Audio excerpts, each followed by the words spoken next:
नमस्कार दोस्तों, welcome to my YouTube channel live study room. आज हम पॉलिटी स्टार्ट करने जा रहे हैं। ये पॉलिटी का पहला वीडियो होगा मेरा और ये हम ओरिजिन ऑफ पॉलिटी से रिलेटेड वीडियो होगा। तो सबसे पहले इसको हम समझते हैं क्या है राज व्यवस्था का उद्भव या ओरिजिन ऑफ पॉलिटी। राजनीतिक दर्शन या पॉलिटिकल फिलोसफी जब शुरू किया गया, सबसे पहले आपको समझना होगा कि कोई भी विषय या किसी सब्जेक्ट पे सबसे पहले कौन फोकस किया था, तो ग्रीक लोग ने किया था। कौन किया था? तो ग्रीक, एथेंस के लोग। आप ज्योग्राफी में भी देखेंगे कि जितने भी सिद्धांत दिए गए हैं ये सब ग्रीक से रिलेटेड लोग थे। तो फिलोसफी, पॉलिटिकल फिलोसफी, जब लोग सोचना शुरू किए उसी को हम फिलॉसफी बोलते हैं या दर्शन बोलते हैं, सोचना या समझना। ठीक है। और जब ये सोच को अप्लाई किया गया, ठीक है, किसी मतलब लोगों पे या समाज पे, तो उसे हम लोग सिद्धांत के रूप में जाने, थ्योरी के रूप में। क्या हुआ? ये थ्योरी बना और ये थ्योरी को ही राजनीतिक विज्ञान बोला गया। जब हम ये थ्योरी को लोगों पे अप्लाई करते हैं, वो सक्सेस होता है, तो दर्शन से मतलब सोच को एक विषय के रूप में या तो एक मॉडल के रूप में अप्लाई करते हैं तो वो सिद्धांत बनता है। और सिद्धांत से ही एक विषय बना राज्य व्यवस्था, मतलब एक पूरे एक देश के लेवल पे उसको अप्लाई करना। तो ये राज्य व्यवस्था हुआ। सबसे पहले ये देखिए कौन कौन लोग यहाँ पे शुरू किया था इसको, तो ग्रीक या यूनानी लोग। कोई भी सब्जेक्ट आप पढ़ते हैं तो वो दर्शन से रिलेटेड या फिलॉसफी से रिलेटेड, तो वो ग्रीक लोग ही थे सबसे पहले। ये ग्रीक कहां पड़ता है? तो ये यूरोप में है, एक कंट्री है। सबसे पहला जो राजनीतिक दर्शन का जो शुरुआत किया वो थे सुकरात। ठीक है। इन्होंने सिर्फ सोचे और मतलब अपने शिक्षक, पहले क्या होता था कि सिर्फ मौखिक पढ़ाया जाता था, उसी तरह से इन्होंने अपना सोच को बांटा। इन्होंने कोई भी पुस्तक नहीं लिखी है। जो सुकरात थे ये कोई पुस्तक नहीं लिखी है, कोई भी ग्रंथ नहीं लिखे हैं। इन्होंने बस अपने जो स्टूडेंट्स थे, जो उनके क्या बोलते हैं, हाँ, उनके जो स्टूडेंट थे उन्हें सिखाया। और उन्हीं में से, उनके स्टूडेंट में से एक कौन थे? तो प्लूटो। ठीक है। ये प्लूटो ही सबसे पहले एक पुस्तक लिखे जिसका नाम था रिपब्लिक। और दूसरा क्या किए? इन्होंने एक एकेडमी शुरू किया। कौन सा एकेडमी? Educational institution. एक तो सबसे पहले इनका जो शिक्षा जो था, जो सुकरात ने इनको शिक्षा दिया था, उसके अनुसार ये क्या किए? एक बुक लिखे जो इनका जुबानी था। उसके बाद फिर इन्होंने एक मतलब एजुकेशनल इंस्टीट्यूशन स्टार्ट किया कि यहां में, ताकि इन्होंने इसमें पढ़ाना शुरू किया। क्या था नाम उसका? द अकेडमी नाम का एक इंस्टीट्यूशन शुरू किया जो एजुकेशनल था। अब यहां पे देखना है कि देखिए सुकरात से अगर क्वेश्चन पूछता है कि सुकरात ने कोई कौन सा पुस्तक लिखी, तो ये सीधा सीधी कोई पुस्तक नहीं लिखी। दूसरा, सबसे पहले फिलॉसफी मतलब क्या बोलते हैं, पॉलिटिकल फिलॉसफी पे पहला पुस्तक इन्होंने लिखा रिपब्लिक नाम का, जो प्लूटो ने लिखा था। और इन्होंने एक इंस्टीट्यूशनल मतलब एजुकेशनल इंस्टीट्यूशन स्टार्ट किया था जिसका नाम था द अकेडमी। यही द अकेडमी में पढ़ने वालों में से एक स्टूडेंट थे जिनका नाम था अरस्तु। ये प्लूटो का ही स्टूडेंट थे। और फिर प्लूटो आगे चलकर कौन सा पुस्तक लिखेंगे? पॉलिटिक्स नाम का बुक लिखेंगे। इन्हें यही पॉलिटिक्स जो बाद में राज्य व्यवस्था के नाम से शुरू हुआ, इसीलिए इनको कहा जाता है फादर ऑफ पॉलिटिकल साइंस। क्या बोला जाता है इनको? Father of political science. इनका अरस्तु का ही एक शिष्य थे जिनका नाम था सिकंदर महान। आप लोग अलेक्जेंडर द ग्रेट जिनके बारे में हम लोग पढ़ते हैं, जो एक राजा था जो विश्व विजेता बना था, इन्हीं का एक शिष्य था। बाकी राजा अपने देश के बारे में नहीं समझते हैं। ठीक है। सबसे पहले कि इससे पहले कोई प्रॉपर परिभाषा नहीं दिया गया था किस पे? राज व्यवस्था पे। लेकिन 1933 में, ठीक है, मॉन्टेविडियो कन्वेंशन करके एक 1933 में एक कन्वेंशन हुआ, और या तो एक जिसको मीटिंग बोलते हैं इसमें हुआ, और इसमें एक प्रॉपर परिभाषा दिया गया किस पे, एक देश पे, ठीक है। एक देश मतलब एक राज्य व्यवस्था या एक राज्य का क्या सिस्टम होता है। देखिए राज्य व्यवस्था में दो चीजें होता है, एक तो होता है राज्य होता है, दूसरा होता है व्यवस्था। तो राज्य किसको बोलेंगे ये पहले हम समझते हैं। तो ये मॉन्टेविडियो कन्वेंशन में राज्य के बारे में एक परिभाषा दिया गया कि एक राज्य किसको कहेंगे या तो क्या क्या होना इसमें अनिवार्य है। तो सबसे पहले इसमें चार चीजों को रखा गया। क्या होना चाहिए एक देश का, जब वो राज्य किसको कौन सा कहलाएगा, तो ये राज्य कहलाने के लिए से चार व्यवस्था होना चाहिए। क्या क्या होना चाहिए, एक तो सबसे पहले उसका भूभाग होना चाहिए, एक प्रॉपर भूभाग, जैसे ये भारत है तो भारत का एक मैप होना चाहिए, मतलब भारत का एक मैप है तो इसके अंदर ये एक एरिया है। दूसरा क्या होना चाहिए, जनसंख्या, इसमें एक पॉपुलेशन होना चाहिए जो उस देश के द्वारा गवर्न किया जाता हो या कंट्रोल किया जाता हो, तो ये पॉपुलेशन हुआ। तीसरा क्या है इसमें, सरकार, एक गवर्नमेंट होना चाहिए, इस भूभाग के अंदर एक गवर्नमेंट होना चाहिए। जैसे यहां पे भी एक प्रॉपर फंक्शनिंग कर रहा है, एक प्रॉपर गवर्नमेंट है जो पब्लिक द्वारा चुना जाता है। किसके द्वारा, तो यहाँ के लोगों के द्वारा, ठीक है, यहाँ के नागरिक के द्वारा गवर्नमेंट चुना जाता है। तो इस देश को संचालन के लिए एक गवर्नमेंट होना चाहिए। दूसरी बात, चौथा जो इसका है कि सोवरेनिटी, सोवरेनिटी मतलब होता है संप्रभुता, मतलब खुद को या इस देश के अंदर कौन सा कानून होना चाहिए, क्या होना चाहिए, लोगों के लिए क्या अच्छा बुरा है, उसके लिए मतलब अपना एक कानून बनाने के लिए या तो वहां के गवर्नमेंट को संचालन करने के लिए एक संप्रभु होना चाहिए। यहाँ पे किसी और देश का, मान लो यहाँ पे चाइना है तो चाइना इस पे कुछ नहीं बोल सकता है कि हमको देश को कैसे गवर्न करना है, ठीक है। तो ये एक संप्रभु होना चाहिए, ना ही इस देश पे इसका एरिया में घुसना चाहिए। ये संप्रभु है, ना हम उसके में जाएंगे ना इसमें जाएंगे। तो ये एक निर्णय लेने की स्वतंत्रता होना चाहिए। तो एक राज्य व्यवस्था हुआ, मतलब स्टेट का एक परिभाषा हुआ।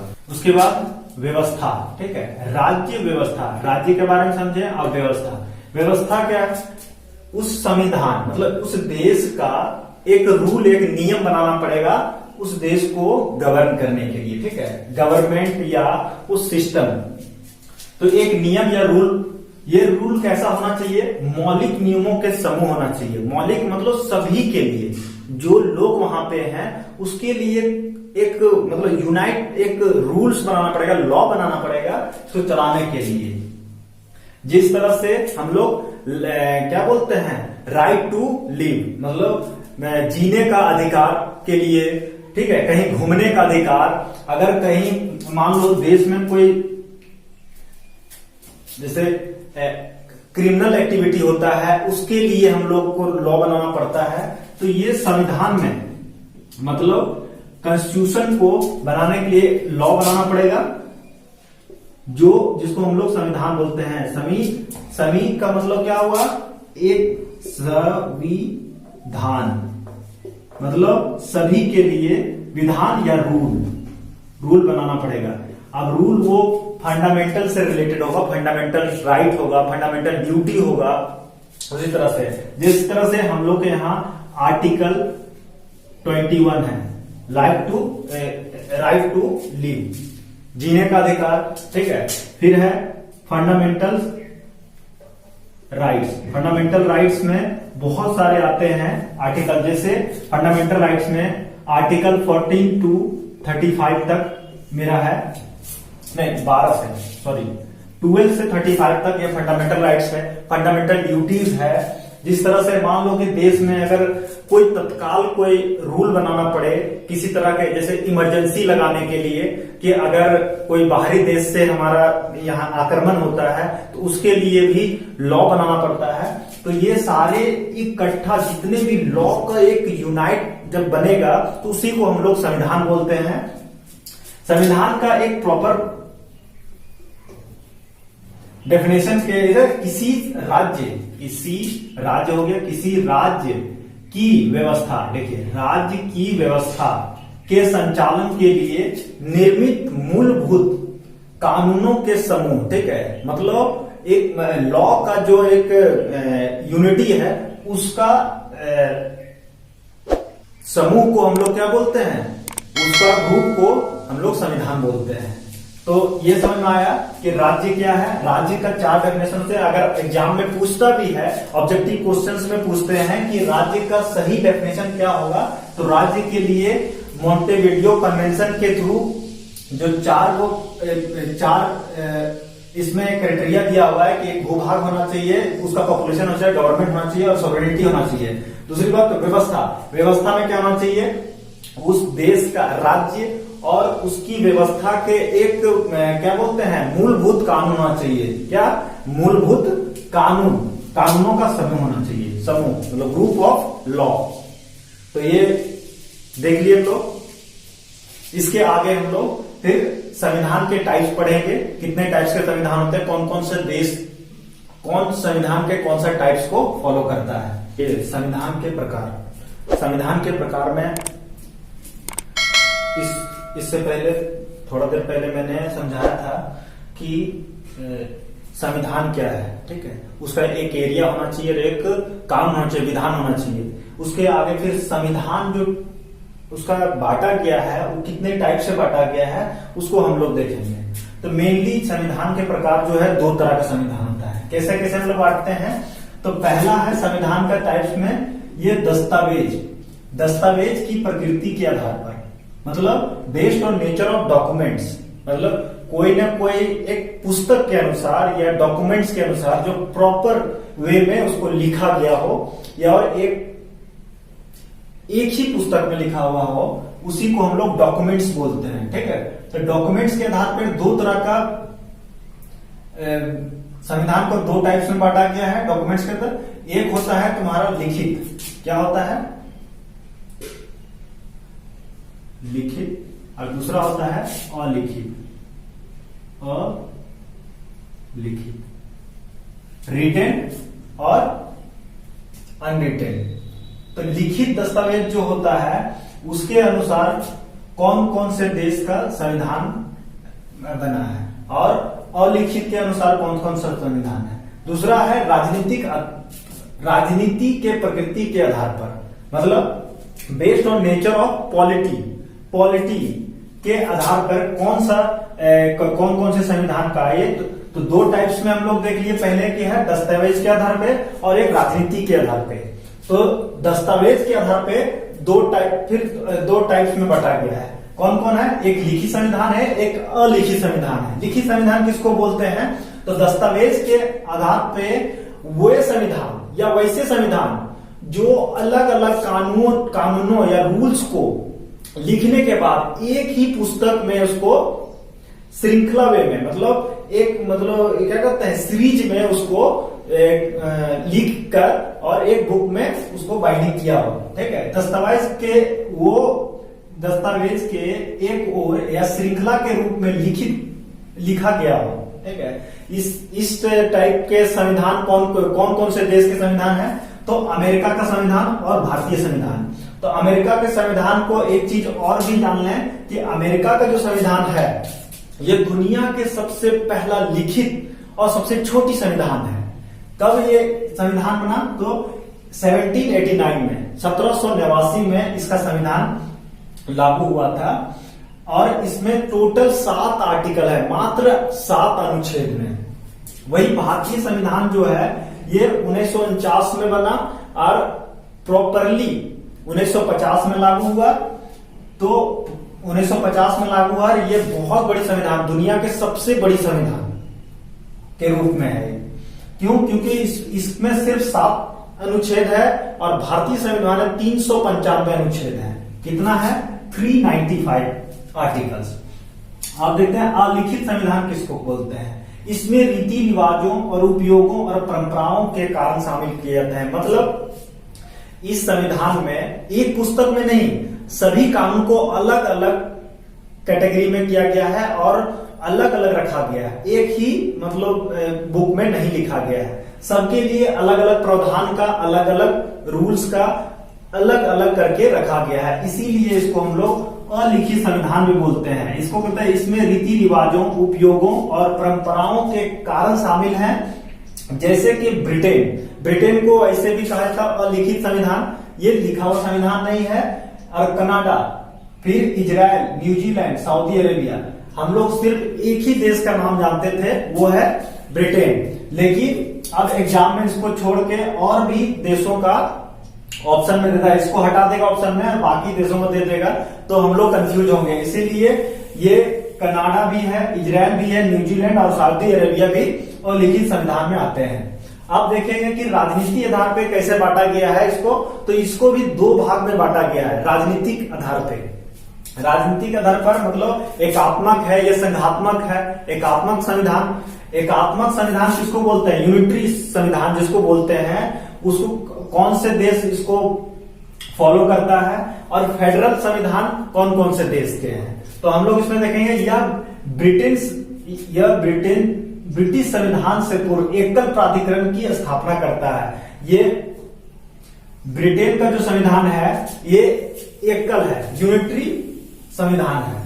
क्यों? क्योंकि यहाँ पे शक्तियों का विकेंद्रीकरण नहीं किया गया है। किसका? शक्ति का। मतलब उसमें जैसे अगर भारत में देखेंगे तो यहाँ पे बांटा हुआ है, विकेंद्रीकरण होता है शक्तियों का। कैसे? एक तो सेंट्रल गवर्नमेंट होता है, स्टेट गवर्नमेंट होता है। सेंट्रल गवर्नमेंट का पावर तो है, लेकिन उसमें कम किया गया है, स्टेट गवर्नमेंट को कुछ पावर दिया गया है। क्यों? क्योंकि लोकल लेवल पे उसका एक रूल रेगुलेशन है, अपना उसका एक एरिया बटा हुआ है जिसमें वो अपना गवर्नमेंट को गवर्न कर सके। तो यहाँ पे देखिए यूनिटरी में ये एकात्मक संविधान किसका है? तो ब्रिटेन का है और फ्रेंच का है। क्यों है? यहाँ पे शक्तियों को विकेंद्रीकरण करने की जरूरत नहीं है, क्योंकि वो छोटा देश भी है। दूसरी बात, छोटे छोटे राज्य है, ज्यादा उसमें गवर्न करने में दिक्कत नहीं होती है, इसीलिए। तो ये क्या है? शक्तियों का विकेंद्रीकरण नहीं होता, यहाँ पे सारी शक्तियां केंद्र के पास होता है। दूसरा है संघीय संविधान, फेडरल। यह संघ और राज्य सरकार के उदाहरण के बीच शक्तियों का साझा करता है। क्या करता है? शक्तियों का साझा करता है। जैसे अमेरिका के बारे में होंगे, वहां पे 50 स्टेट्स दी हैं, ठीक है। तो उसमें अलग अलग राज्य का अलग अलग शक्ति, सबके पास अपनी अपनी शक्तियां हैं, ठीक है। तो उसी तरह इसमें क्या क्या हो जाएगा? अमेरिका है, ऑस्ट्रेलिया है, कनाडा है। ये क्या है? फेडरल स्ट्रक्चर में ये सब देश आते हैं, ठीक है। मतलब संघीय संविधान में इसमें शक्तियों का भी केंद्रीकरण होता है, और भारत इनमें से अलग है। क्यों? क्योंकि वहां भारत में हमारा एक लोकल गवर्नमेंट भी चलती है। Central government, state government, local government. Local government के रूप में जैसे पंचायती राज हो गया, नगर पालिका हो गया, तो इस टाइप से इसको अलग अलग किया गया है। इसके आगे हम भारतीय संविधान के बारे में आज पढ़ेंगे, और भाग 1 से शुरू करेंगे, 22 भाग पढ़ेंगे। उसमें टोटल आर्टिकल्स है और क्या क्या शक्तियां हैं इसमें, इसके बारे में पढ़ेंगे। इसको देख के कैसा लगा आप लाइक और सब्सक्राइब और शेयर, कमेंट्स करें कि क्या क्या इसमें कमियां हैं और क्या हमें सुधार चाहिए, वो बताएं। धन्यवाद।